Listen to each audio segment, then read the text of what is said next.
চাঁদাবাজি, মনোনয়ন বাণিজ্য ও দলের তহবিলের টাকা আত্মসাতের অভিযোগে ২০২৫ সালের শুরুতেই জাতীয় পার্টির চেয়ারম্যান জি এম কাদেরের বিরুদ্ধে অনুসন্ধানের নামে দুদক। একই সঙ্গে তার উপর জারি করা হয় দেশত্যাগে নিষেধাজ্ঞা।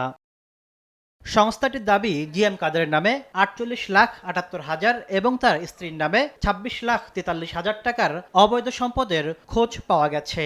এসব সম্পদের বৈধ উৎস যাচাইয়ে তাদের নামে সম্পদ বিবরণী দাখিলের নোটিশ জারি করেছে দুদক। জ্ঞাত আয়ের সাথে অসঙ্গতিপূর্ণ সম্পদ পেয়েছেন ৪৮,৭৮,০০০ টাকা এবং তার স্ত্রীর ২৬,৪৩,০০০ টাকার কিছু বেশি। প্রেক্ষিতে অনুসন্ধানকারী কর্মকর্তা তাদের দুজনেরই সম্পদ বিবরণী নোটিশ জারি করেছেন।